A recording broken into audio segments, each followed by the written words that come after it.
Corporación Inmanente. Corporación Inmanente. Presencia internacional en medios. Hola, ¿qué tal? Buenas tardes. Les saluda Cirilo Rivera en una emisión más de Charla con Mujeres. Como siempre, agradecer este espacio a Abel Pérez Rojas, a Saber Sin Fin. Corporación Inmanente, que abre un espacio para charlar con las compañeras de lo que hacen, a qué se dedican, pero también a todo por una propuesta de movimientos sociales y sobre todo culturales y de salud. Como siempre, agradecer ese espacio que es de la licenciada Rocío García Olmedo. Un abrazo hasta donde se encuentre, atendiendo como siempre asuntos personales, también poniendo cuestiones en la legislación sobre temas importantes como esto, en el marco de los derechos humanos y que mejor la educación y la salud. Agradezco a David Méndez hoy en los controles. David, ¿cómo estamos? Un calor impresionante en la cabina. Bueno, aquí en los micrófonos también.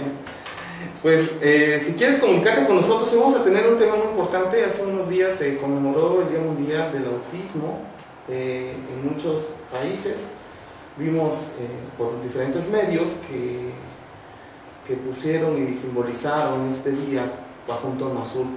México no fue la excepción.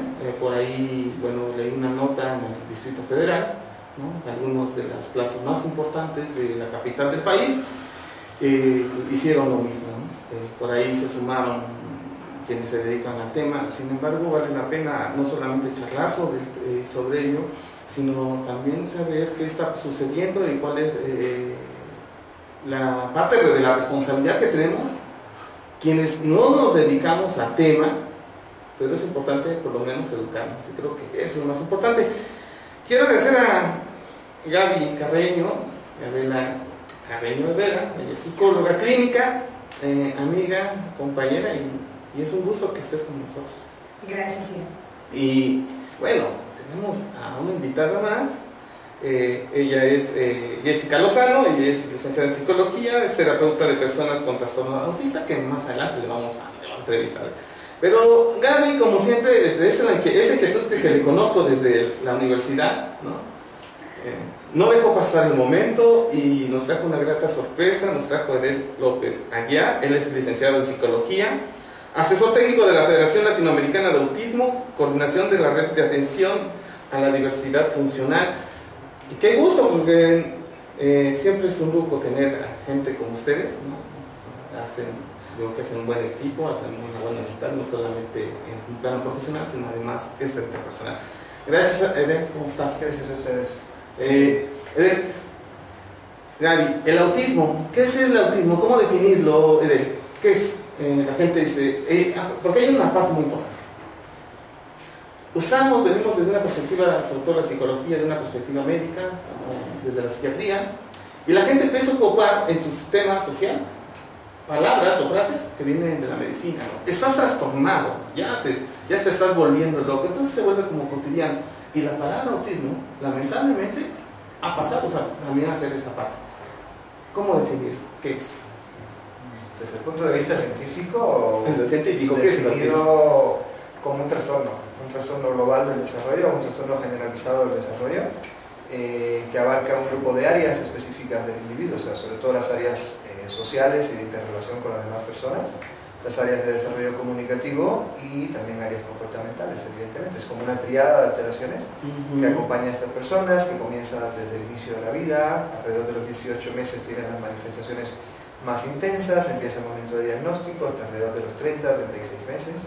Es una alteración, digamos, de origen, evidentemente, en estos momentos genético, neurológico, y también incluso hay muchos factores quizás socioambientales asociados a un aumento muy importante que se ha tenido en la prevalencia. O sea, en el año 80 hablábamos de 4 por cada 10.000, y hoy en día las últimas notas están saliendo ya, por ejemplo, en Estados Unidos se están publicando estudios de un caso por cada 83, y la estadística, digamos, más aceptada ahorita a nivel mundial es de 1 por 150.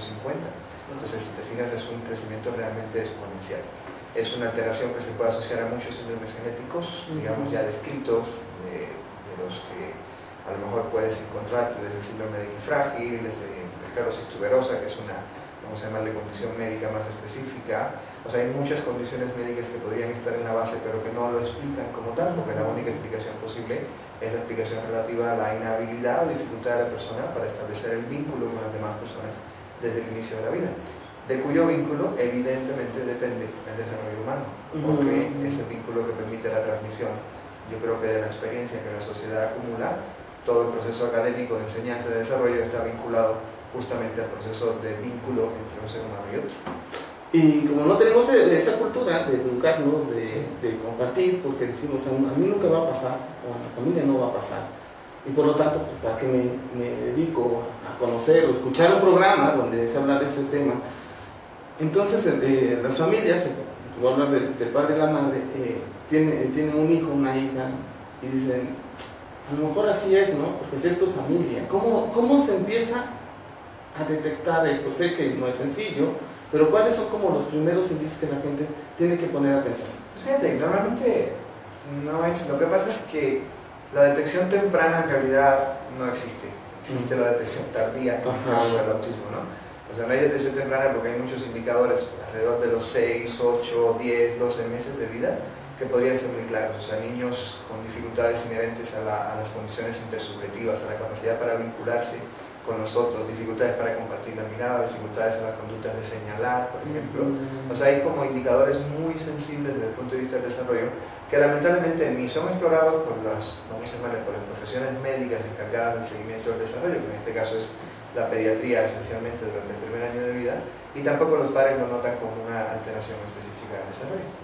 A los 18 meses lo que ya te encuentras es un niño con un perfil un poquito más formado, es un niño que no tiene contacto visual, que tiene la apariencia de ser sordo, o sea, no se voltea cuando le hablas, permanece aislado, no sabe jugar o juega de una manera muy rara, normalmente de una manera repetitiva, pero no descubre los usos funcionales para los cuales fueron diseñados los objetos.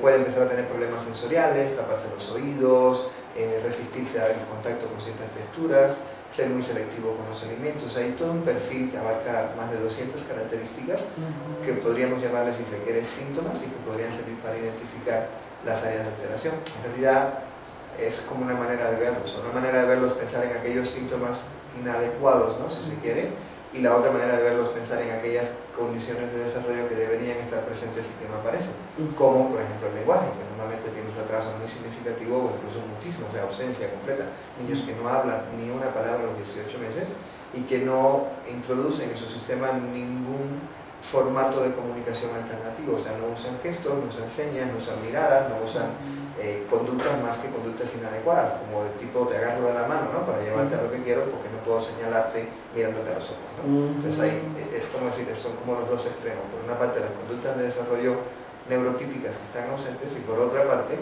los síntomas que están presentes, y con eso se identifica.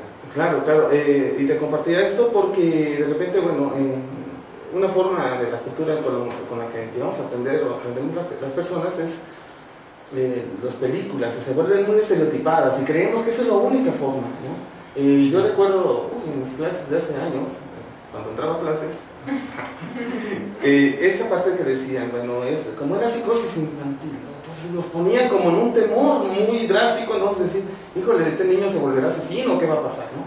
Y eso que tú nos vas compartiendo de todos los elementos, en cómo identificarlo, también tiene que ver entonces cómo tiene que estar preparada no solamente la familia, sino también las mismas personas que atienden. Exacto, sí, es responsabilidad sobre todo de los servicios médicos de atención primaria.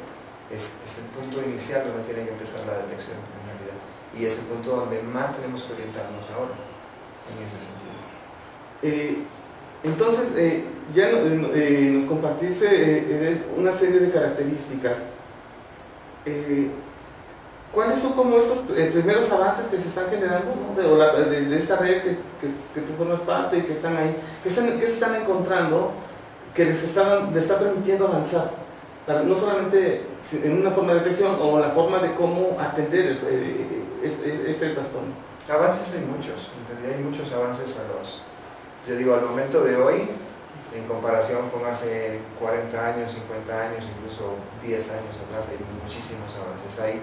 La mayor parte de los avances que hemos obtenido en realidad están relacionados a los sistemas de tratamiento. De hecho, a veces de pronto hablo mucho con números, pero creo que te ayuda a comprender, ¿no? Pero, por ejemplo, hace 20 años atrás, alrededor del 85% de las personas con una condición de este tipo tenían un grado de discapacidad intelectual importante, o sea, era muy difícil que pudieran lograr aprendizajes académicos o integración, incluso educativa, a una escuela regular o condiciones por el estilo, ¿no?